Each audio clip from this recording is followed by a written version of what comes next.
Get ready for Benjamin Knight Fuchs live here on a Sunday early evening. Ben, how are you today? I'm doing great, Liam. Good to see you. Happy to be here for another Sunday episode. Sunday episode.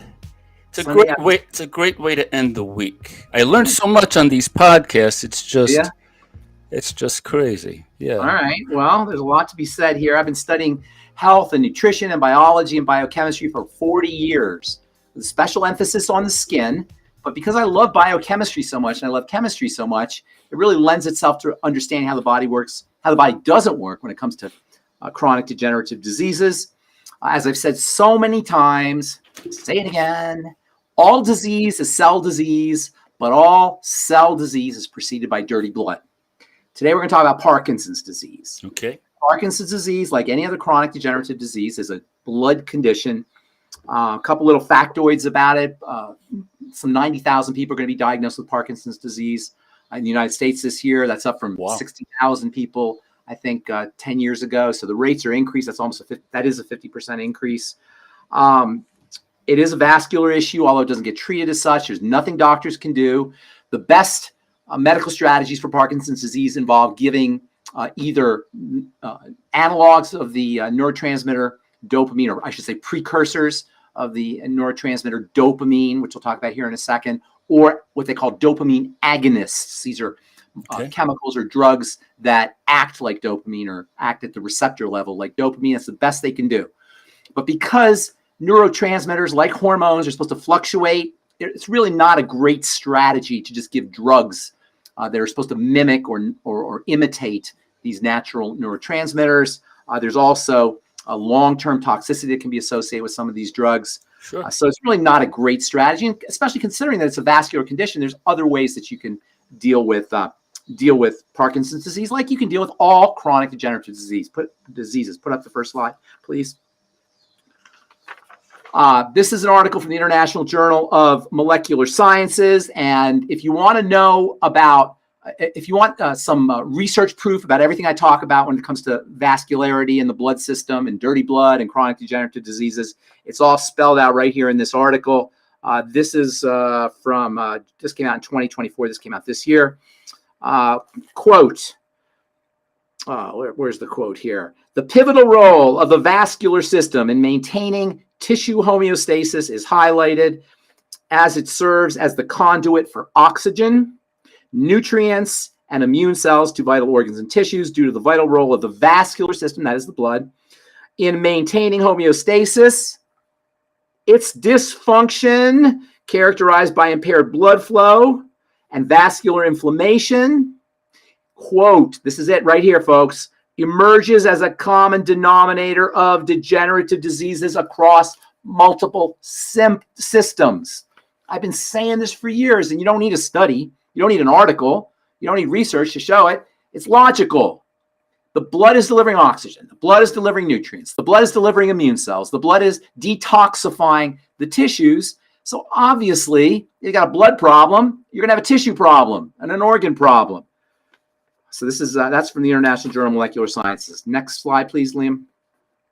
As far as Parkinson's disease goes, Parkinson's disease involves a brain chemical called dopamine. Dopamine is very important for motor activity, for movements. Body movements just need a puff of dopamine to get started. This is a study that was done on mice that suggests that a burst of dopamine levels at the beginning of movement, as opposed to all the time, is what gets us going. Dopamine gets you going. In fact, the tremors that are associated with Parkinson's disease are really a sign that you're not able to complete a movement. Dopamine is important for getting you to move, to open the door, to lift up a glass, to do different things. All things we take for granted in terms of motor control require this hormone dopamine. Parkinson's disease is marked by deterioration in a part of the brain called the substantia nigra, which means the black substance. I'll tell you why it's black here in a second. It's kind of cool. This black substance is where dopamine is produced. When that area deteriorates, we'll tell you why it deteriorates here in a moment, but basically it's toxicity, blood toxicity. You don't make dopamine. Now, I find the substantia nigra to be very fascinating because it is black. Nigra means black. You know what makes it black? Melanin, skin pigment. Although it's not just skin pigment, but melanin in your skin is also, there's also melanin in your brain. There's melanin in that part of the brain. And the reason I find this interesting is because we don't often associate melanin with being an internal pigment that's found inside the body. And this is why melanoma can happen inside the body. In fact, Jimmy Carter famously had melanoma in the brain. And people, when they think of melanoma, oftentimes think of it as a skin condition. It's actually a cancer that that can show up in the skin, obviously, because you got a lot of melanin in the skin and melanocytes in the skin, but you also have in the brain. So I think that's very fascinating. Melanin is an electrical dampening substance. It sucks up random electrical energy. So it kind of makes sense that an electrical system like the brain would be a home for this very fascinating pigment. You know, you can make computer chips out of melanin. The pigment melanin actually lends itself to the production of information processors by virtue of its ability to dampen and modulate electronic energy. Next slide. This is really important. I'm sorry, is that the next slide? Let me see here. I'm not sure why I don't have that. Oh, okay, here it is. This is really important. I have been saying this for years, that digestive system involvement, first of all, it's involved in all chronic degenerative disease because this is how blood becomes dirty. The intestine is proximal to the circulatory system, and food or nutrients from food go into the bloodstream through the intestine. When you start to get permeability issues, that is leaky issues at the level of the intestine, things get into the bloodstream, and that's where toxicity arises from. This is true about all chronic degenerative diseases. No surprise. It's true about Parkinson's disease as well. Why is this important? Because if you go to a neurologist, you're going to be treated for a brain condition. But because there's nothing you could do for the brain condition, because the brain condition is secondary to the blood, nobody gets results from Parkinson's treatments except for perhaps some symptomatic relief. The problem is at the level of the gut, no surprise. Growing evidence suggests an increasing significance of the extent of gastrointestinal tract dysfunction in Parkinson's disease. Most patients suffer from gastrointestinal tract symptoms, including problems swallowing and bloating and nausea and vomiting, gastroparesis and constipation. Interestingly, constipation symptoms can show up 10 years before Parkinson's symptoms. So if you're dealing with chronic constipation, you should know that that can be a red flag, or it can raise your risks for Parkinson's disease down the road. Of course, it's not really the constipation that's the problem, although that may be a source of the problem because toxicity tends to build up when you're not eliminating things. But really the source of the constipation, which usually involves dysbiosis, and we're going to talk about here in a minute, messed up gut bacteria. Next slide here. Gut-derived sterile inflammation and Parkinson's disease. This is from Frontiers in Neurology, March 2022. Epidemiological and preclinical evidence support a role for gut-derived sterile inflammation.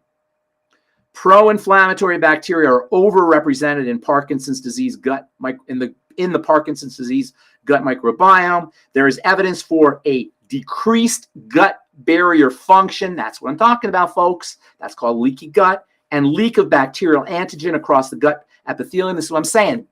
Bacterial particles, literally, parts of the bacteria can get into the bloodstream. Secretions from the bacteria can get into the bloodstream when you're dealing with a leaky gut. And systemic exposure to bacterial endotoxin, LPS. LPS is an actual part of the bacteria that is associated with all chronic degenerative diseases. The only reason I'm showing you guys all of these slides is because I've been talking about this for decades, since pharmacy school, really, for almost 4 decades. And I always get the feeling that when I talk about the relationship between the gut and food and diet and chronic degenerative diseases, that people think it's just Ben doing his one-trick pony kind of thing where, oh, everything's digestion, everything's food, everything's the gut. No, this is hardcore science, people. And not only do you, like I said earlier, you don't need research. It's just logical. But there's tons of research that substantiates everything I'm talking about here when I talk about the triangle, which I'll show you here in a second, but especially when it comes to leaky gut, small intestinal bacterial overgrowth, or SIBO, as they call it, or dysbiosis, messed up gut bacteria, blood toxicity, inflammation, and inflammatory health challenges like brain inflammatory issues like Parkinson's disease. Next slide. There's a very interesting protein called alpha-synuclein, which tends to accumulate in the brains of Parkinson's patients. And no surprise, alpha-synuclein is a gastrointestinal, it's an intestinal protein. It's made in the intestine. And it turns out that this alpha-synuclein in the intestine can actually migrate through a leaky gut, through the blood, to the brain, and there are accumulations of alpha-synuclein in the brain of Parkinson's patients. And now it's thought that alpha-synuclein plays a role in the inflammatory conditions associated with Parkinson's disease. Quote, by the way, this is from the journal Molecular Medicine Reports 2021.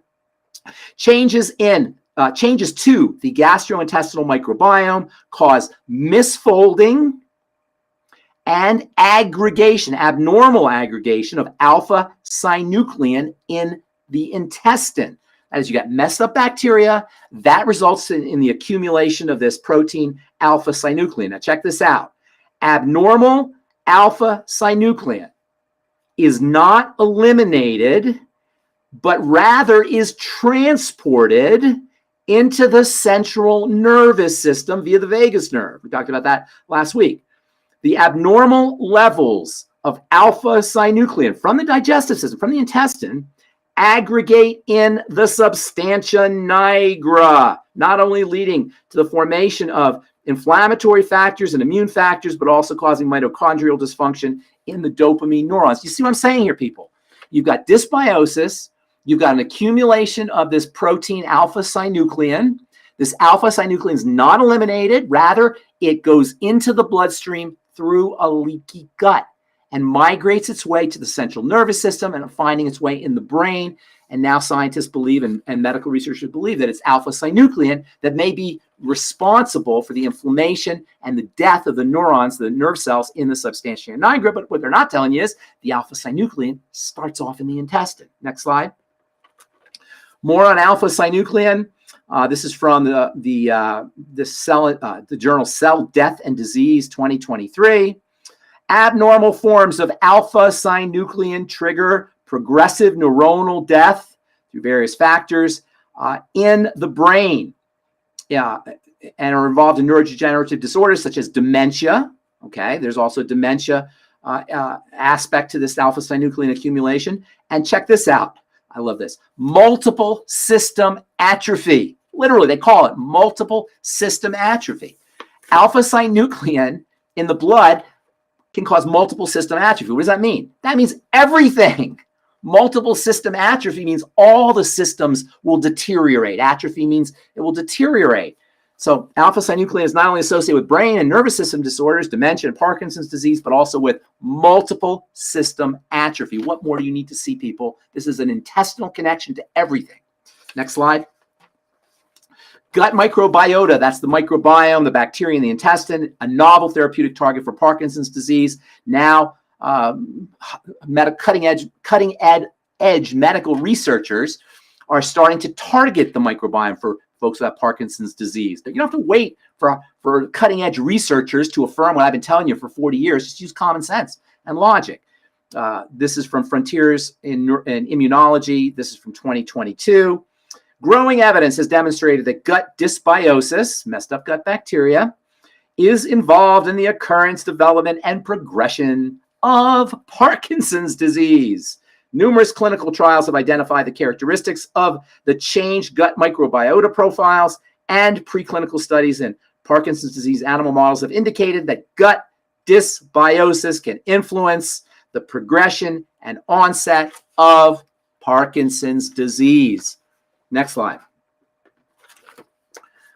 Gut microbiome dysbiosis across early Parkinson's disease. Quote, we show gut microbiota compositions are significantly altered in Parkinson's disease. We show gut microbiota composition, Parkinson's disease like gut dysbiosis occurs at all stages of Parkinson's disease. Next slide.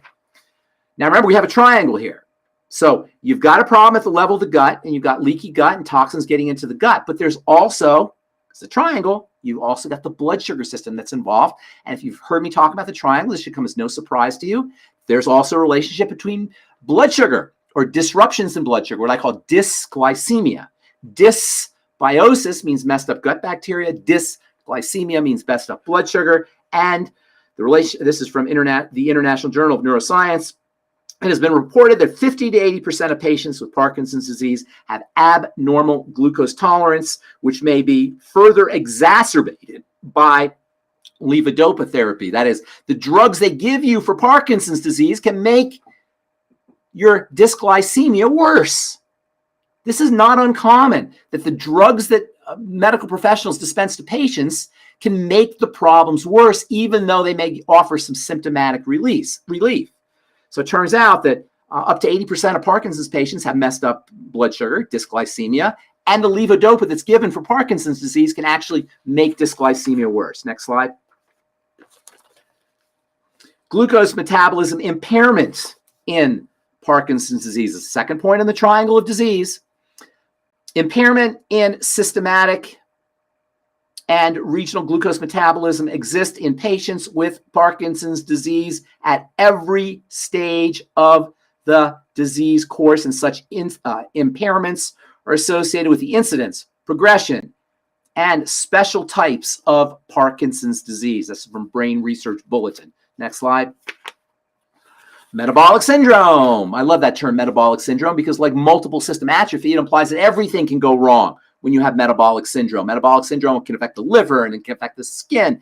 Alzheimer's disease is thought to be part of metabolic syndrome. Kidney disease is thought to be part of metabolic syndrome. All manner of autoimmunity can be involved with metabolic syndrome, and no surprise, metabolic syndrome, which is dysglycemia and insulin resistance, type 2 diabetes, is also involved with Parkinson's disease.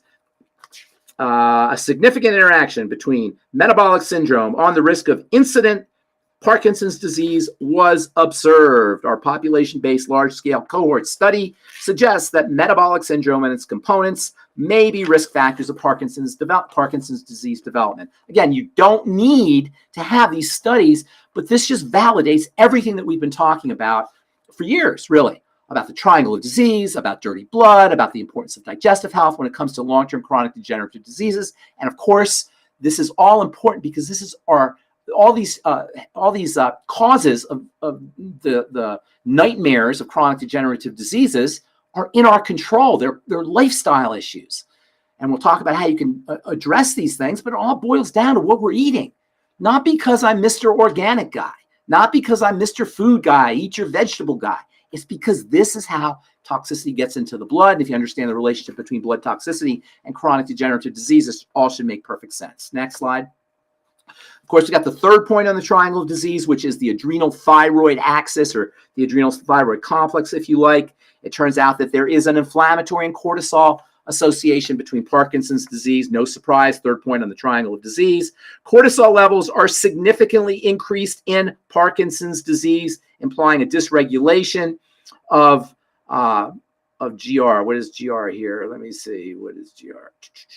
Of glucocorticoid release function in immune cells. That means that there is an involvement of the inflammatory and anti-inflammatory system. Cortisol is always going to be involved, and I didn't do any research on the thyroid, but hypothyroidism is also going to be involved. That's the third point on the triangle of disease. Parkinson's patients, via this cortisol connection and the blood sugar connection and the digestive connection, are likely going to be hypothyroid as well. I probably should have gotten some studies for that, but I'm sure there won't be it won't be hard to find those. So what do? Well, go to the next slide here. Work on food. First of all, always, whenever you're dealing with a chronic degenerative disease and you want to get some relief, or you want to slow down its progression, or you want to prevent its occurrence, and you have a digestive health challenge, and I said earlier that Parkinson's disease symptoms show up sometimes up to 10 years after constipation symptoms. So Parkinson's patients have long-standing digestive health issues. This is why a food diary is so important. So what you want to do, if you suspect that you're having a brain health issue, a movement disorder issue, and it's associated with some kind of digestive health issue, or if you just have an intestinal problem and you don't want to have Parkinson's disease or some other chronic degenerative disease show up, do a food diary and link specific foods to specific digestive symptoms. If you have Parkinson's disease, link those foods to tremors. Notice that when you eat certain foods, your tremors get worse. I was talking to a patient. A guy called me up a couple months ago He had no idea about this connection. I told him to do a food diary, and he said to me a couple weeks later, "Oh my gosh, every time I have bread, every time I have cereal, every time I have sugar, every time I have processed foods, my tremors get worse." Of course, he cut back on all these foods. He actually eliminated a lot of these foods, and his Parkinson's disease symptoms improved dramatically. And he had been going to doctors for years trying to deal with his Parkinson's symptoms. He was a young guy. So always do a food diary. Always practice the elimination diet, where you eliminate problem foods. Elimination diet simply means you stop eating the foods that cause either skin issues or tremor issues, Parkinson's issues, any kind of issues, bloating, gas, constipation, loose stools, whatever your symptoms are. They can be digestive, they can be neural, they can be immune, they can be skin. Always link them to the foods you're eating and then eliminate those foods. That's called the elimination diet. So food diary and elimination diet. Then there are wonderful supplements you could use. Of course, probiotics are going to be helpful. I love the Nightly Essence probiotics. Digestive enzymes can be helpful. I like the Ultimate Enzymes from Longevity. When you take your digestive enzymes, your Ultimate Enzymes, make sure that you're using a little apple cider vinegar or something acidic, maybe some aloe vera juice or lemon juice to activate the digestive enzymes. Digestive enzymes need to be activated by acid. You should also be using hyperimmune egg. Longevity's got a great product called I-26. All Parkinson's patients, as well as SIBO patients or patients who have any kind of health challenge associated with intestinal health, should be using I-26, which is egg powder that comes from eggs that have been laid by chickens who have been given an inoculation with an antigen. In response to that inoculation of the antigen, they make antibodies which show up in the eggs. Those antibodies can kill excess bacteria in the small intestine. As far as leaky gut goes, there's a couple wonderful strategies you can use. First of all, collagen peptides can strengthen a leaky gut. Longevity has a wonderful product called Fucoidan or Fucoid Z, which contains fucoidan. Fucoidan is a polysaccharide. It's a long sugar chain that's found in seaweed. It has a wonderful soothing effect on the mucosa of the intestine. That can be beneficial for folks who are dealing with leaky gut. And a really neat, not really a supplement, but something that you can use. You can buy it at the supermarket that can help strengthen and help repair a leaky gut, as well as soothe the inflammation that's associated with leaky gut, is gelatin.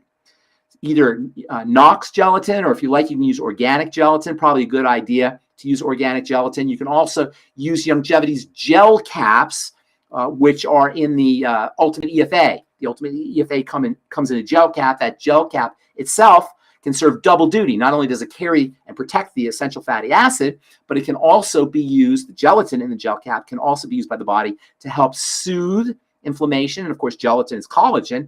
That collagen can help repair, or the building blocks of that collagen may help repair leaky gut. Gelatin has been used for digestive health issues for really centuries. Since the Middle Ages, gelatin has been used for various digestive health issues. We know that gelatin can help repair leaky gut and has anti-inflammatory benefits for folks who are dealing with leaky gut syndrome, or if you prefer, intestinal permeability syndrome. Long story short, there's a ton you can do for Parkinson's disease yourself to prevent it.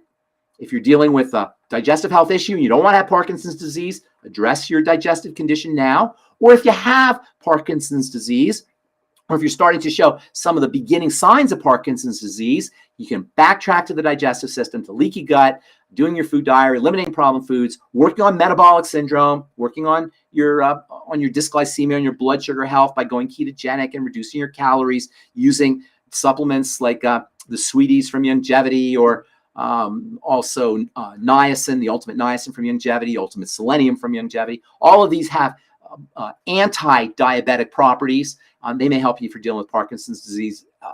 The third point of the triangle of disease, you can't really address that on its own, but by you're working on digestive health and working on blood sugar health, you can actually help lower cortisol levels, and that can be beneficial if you're dealing with Parkinson's disease. So there's lots you could do. You can't do it with a medical model. There's not much the doctor can do, but there's lots you can do by from the comfort of your own kitchen, basically, and perhaps bathroom as well. So lifestyle is always going to be our power. Our superpower is in our lifestyle choices. Chronic degenerative disease is an aberration. It should not occur. When it does, that means we just got to tweak a little bit. That means we're doing something wrong, and we just got to do a little bit of adjusting. Outstanding. That was fantastic, man. All right. Thank you. Ben always brings the receipts. What's so exciting about these podcasts is, you know, when it comes to health, it's so difficult because you have the medical model and you have sources like Journal of American Medicine, right, JAMA, and the Lancet, and these institutional things that people always look for as the sort of standard of truth, in medicine. But what you bring is like this tidal wave, and it's so exciting because you see this information coming from all directions, and it really is what you're sort of displaying is not just the awesomeness of the information, the subject matter, but just how things are really changing, I appreciate that. Thank you.